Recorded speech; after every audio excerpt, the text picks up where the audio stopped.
Jacob Fatu kicked off Friday Night SmackDown and said that he is not fighting Roman Reigns for the title. He is taking the title.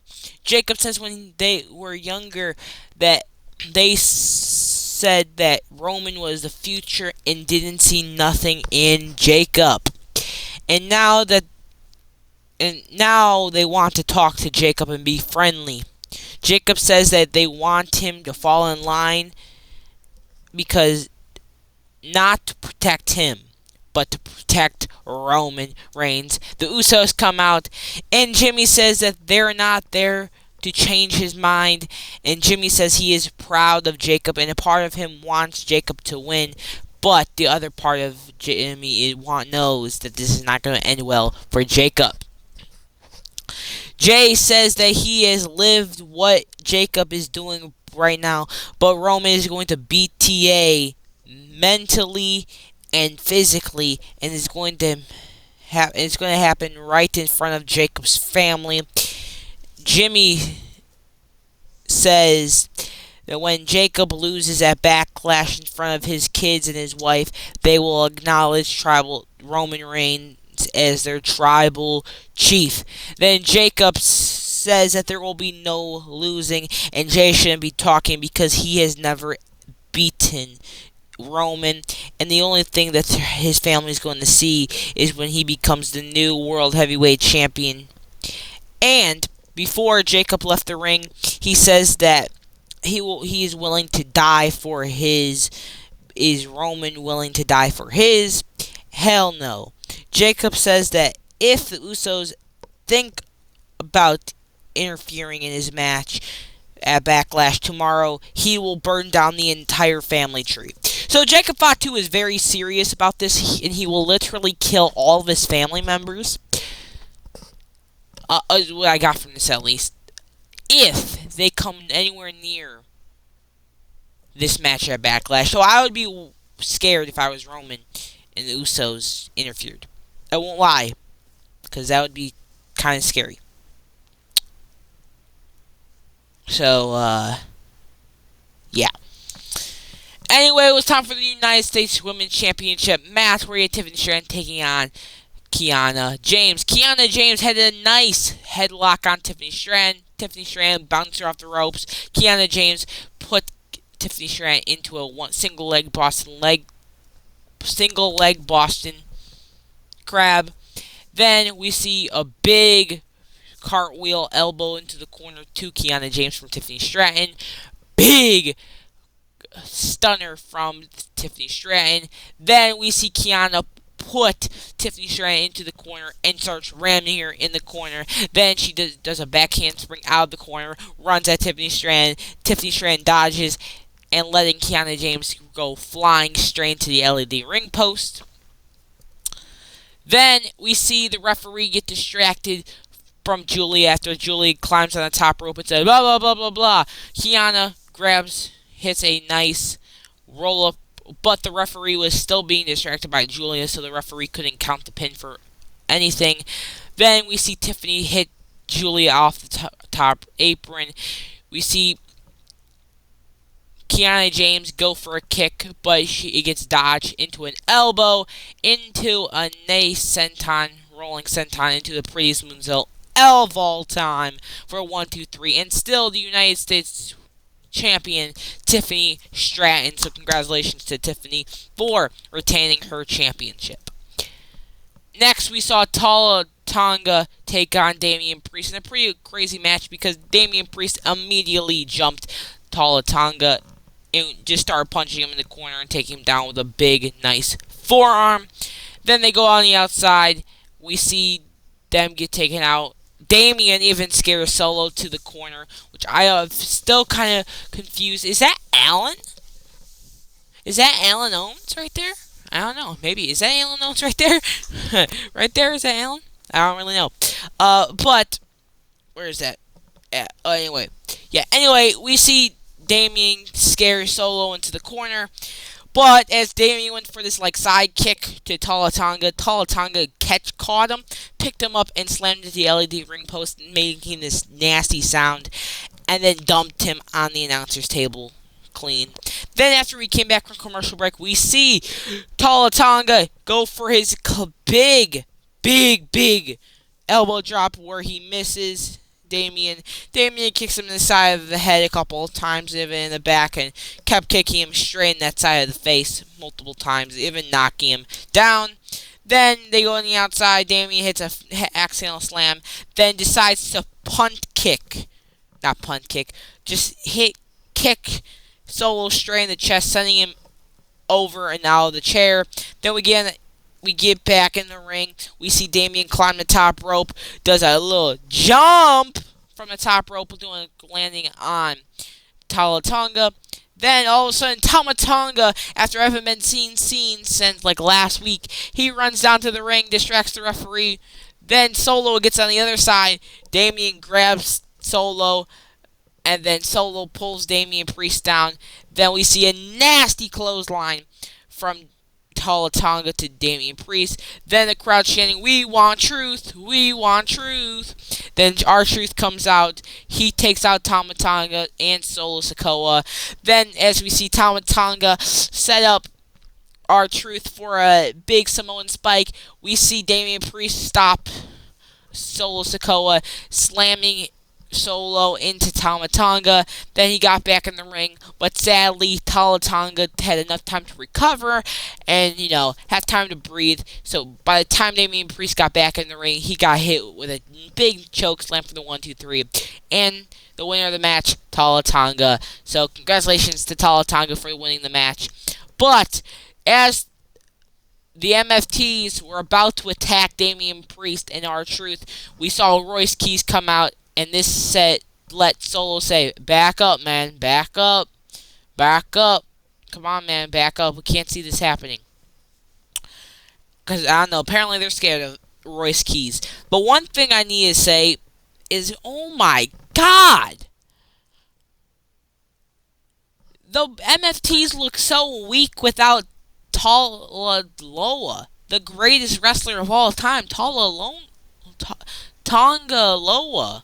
Like, bring Tonga Loa back. Like, jeez. But no, it's just literally Tonga and Tamatonga. So, yeah, this is not good, boys. And JC Potato is gone. So that sucks. Anyway, we see Cody Rhodes come out to address what happened last week when Gunther unprovokingly attacked him for no reason at all. And Cody says what happened last week with Gunther was a way of Gunther saying he was next in line, and Cody wants him out here. But Cody Rhodes sees Paul Heyman, and Paul Heyman says he holds a contract for a match between Gunther and Cody Rhodes. Cody asks Paul if he is the advocate for Gunther because they don't need a contract to have a match. They can have a match right here in Jacksonville, Florida. Paul Heyman says that he is not the advocate for Gunther, but he does owe Gunther a favor, and he is a big fan of Cody Rhodes. Paul says that the contract isn't for Jacksonville or even in the USA, and says it is for Clash in Italy in Turin, Italy. So it's confirmed that it will be Cody Rhodes versus Gunther for the WWE Championship in Clash in Italy, which, I guess that makes sense, because why would they put a match on Backlash right before the show? And, we see Cody Rhodes get jumped by Gunther, and immediately Gunther gets hit with punches and stuff to the face and stuff.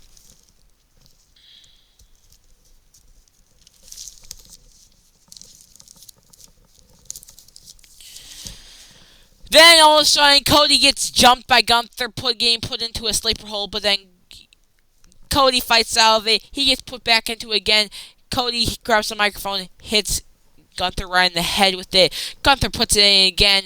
He sends Gunther to the outside of the ring. Gunther tries to get back on the top rope, hits him again after he tries to get on the top rope. Then he grabs the microphone and says to Gunther, on SmackDown, he is easy to find, hard to beat and makes it official that it will be Cody Rhodes and Gunther at Clash in Italy for the WWE Championship. And I wish WWE just saved it for next week that this match would be officially announced so I can make my predictions for Clash in Italy video where I can say, hey, look, I predicted Cody Rhodes versus Gunther at Clash in Italy. Look. But no, no, they had to take my spotlight. Anyway, we saw Matt Cardona take on Ricky Saints, the Absolute One. Don't forget, he's the Absolute One. And they did a quick lockup. And then we see Matt Cardona do a beautiful flatliner to Ricky Saints in the middle of the ring. Then he even drop kicked Ricky Saints through the ropes into the outside. And this got Ricky Saints all mad and stuff. And then after commercial break, we see Ricky Saints get hit with a clothesline. Big face buster, and then like a hold in the corner. Now Broski boots straight to the face. But luckily we saw Ricky Saints do this quick twisty move to Matt Cardona. Then all of a sudden, Ricky Saints was like, "Oh, I need a 10-minute break. I need a 5-minute break, man. I need a 5-minute break. I can't be seen. I can't be seen with you, bro. Can't be seen with you." But then of course he gets straight back in the ring and he gets hit with a Rough Rider for a 1-2. Ooh. Then we see Ricky Saints hit a nasty Revolution DDT. Then picks him up for the Ramshambo for the 1, a 2, and a 3. And the winner of the match is Ricky Saints, the Absolute One. And the guy who's going to become the new face of WWE. For real, for real, for real. Anyway, we see Fatal Influence take on Rhea Ripley and Charlexa, and we see Fallon Henley slam Alexa Bliss's hair to the mat, and then take her in the corner, stomping her out a little bit. Then we see, what's her face? What's her face? Is her name Lainey Reed?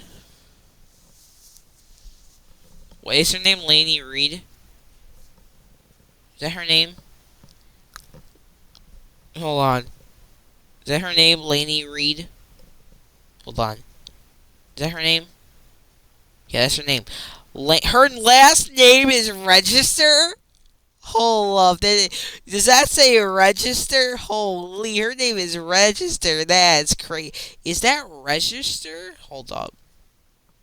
Select, share, no. Hold on. I need... her last name better not be Register. Wait, hold up. Is her name actually Register? Hold on, that's funny as. Bro. Her name is Register. Her name is Register. There's no way, bro. Oh, how did you end up with that name? I don't even want to know, but Lady Reed, know what? Register hits. Yeah. Lady Reed hits Alexa Bliss with a gut buster. Then, of course, the big star Rhea Ripley comes in, hits a clothesline on Lady Reed multiple times, kick to the stomach, face plant, and then she goes after Fallon Henley, and then hits Lady Reed with a beautiful dropkick, and even tosses JC Jane to the outside and hits Lady Reed with a big missile dropkick, and then with this rolling senton to JC Jane and Fallon Henley. Then after commercial break, we see Rhea Ripley gets slammed into the mat by Lady Reed. But then Charlotte Flair comes in, takes out JC Jane, Fallon Henley, and then starts chopping Lady Reed and JC Jane with the chops. And hit a beautiful crossbody dive on Fatal Influence into a natural selection for a 1-2. Ooh! Then we see Alexa Bliss and Charlotte Flair get hit with a super kick from Lady Reed and JC Jane. And then this allowed JC Jane to have some alone time with Alexa Bliss. And Alexa Bliss went for her sister Abigail DDT, but JC Jane reversed it into a roll for a 1-2. Ooh! Then we see Alexa Bliss and JC Jane get hit at the same time, and JC Jane hit a beautiful neck breaker onto Alexa Bliss. Then the rolling encore for the 1-2-3, and Fatal Influence wins the match. So congratulations to them, Kofi Mania. So congratulations to Fatal Influence. And then all of a sudden, we see back here Jade Cargill. She confronts Fatal Influence. Fatal Influence backs away. But then, of course, Charlotte Flair gets attacked by Michin and B-Fab. And then all of a sudden, we see Jade Cargill get missile drop kicked from Rhea Ripley. And then Rhea Ripley hits a big headbutt to Michin and a big super kick to B-Fab. But then all of a sudden, we see Jade Cargill hit a big pump kick to Rhea Ripley. And then, I don't really know what happened. Oh, and then Alexa Bliss got taken out by B-Fab. Then Michin had Charlotte. And these two, this faction stood tall. I don't know what this faction's name yet. I'm guessing they are going to come up with the faction name soon. But congratulations for them for a beatdown, I guess. Anyway, Royce Keys came out for his match against Tama Tonga. Tama Tonga dropkicked Royce Keys into the corner. And then we saw Tama Tonga get picked up like a baby and slammed straight in the mat with a running power slam. Then Royce Keys took Tama Tonga to the corner and started punching him a little bit. And then all of a sudden, Tama Tonga was like, you know what, why not just go for the knees of Royce Keys and there's a nice little, what's it called? I don't know, shoulder block to the knees. But this was enough for Royce Keys to power him up and throw him to the other side of the ring. And this allowed Tama Tonga to hit a pater on for Royce Keys for a nice little 1-2-ooh. Then we can see the outside. Royce Keys has Tama Tonga, picks him up, slams him on the apron. But this allows Tama Tonga to recover and throw Royce Keys straight into the steel steps. They get back in the ring.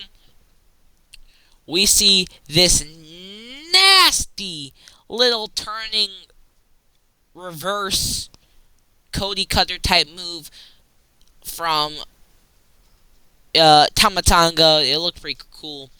But Tama Tonga gets put on his back by Royce Keys with a big clothesline after big clothesline into a big pounce from Royce Keys. Then a nasty running power slam into whatever that was. Then Royce Keys sent Tama Tonga to the outside with a big spat with a clothesline and then a big spine buster for the 1-2-3. And Royce Keys wins the match. Now it's time for the funeral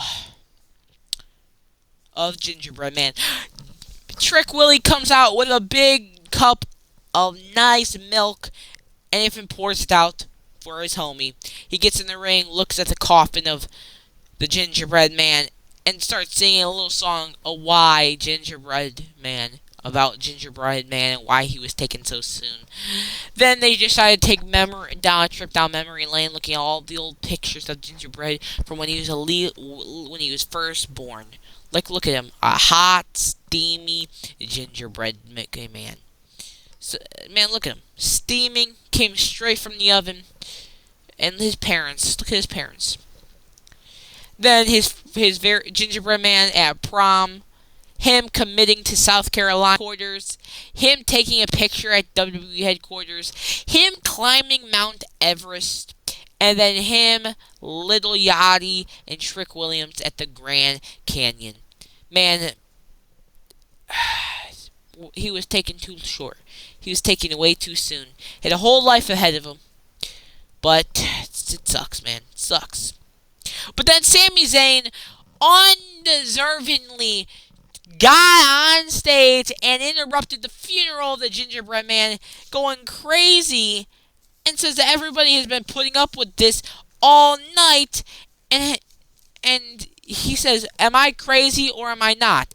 And with Sami Zayn, you are pretty crazy. You're a goofball. You have no idea what you're talking about, and you deserve to be released.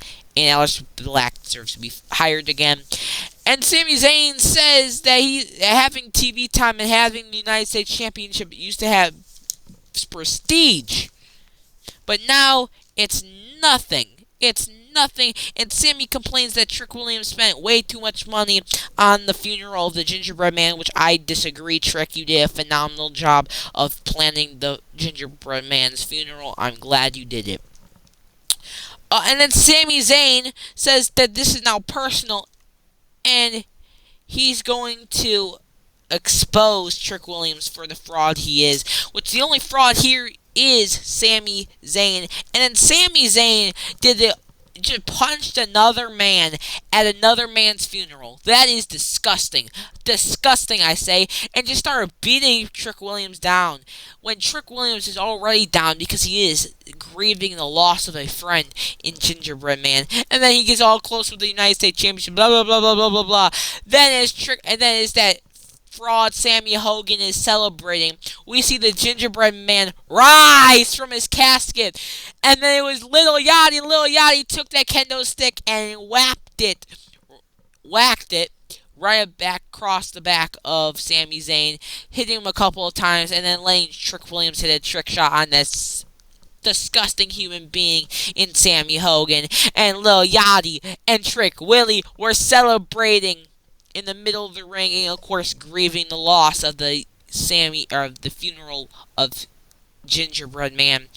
And I'm glad they finally got the upper hand and the upper advantage on the guy who murdered Gingerbread Man. So I really respect that. Really do respect that. Anyway, this was your episode of Friday Night SmackDown. What you guys think? Comments below. And honestly, I thought this episode of Friday Night SmackDown was pretty good. And I'm glad they covered the funeral of the Gingerbread Man. I'm glad he main evented as well. Anyway, we'll be here for the rest of the day. See you tomorrow. Bye.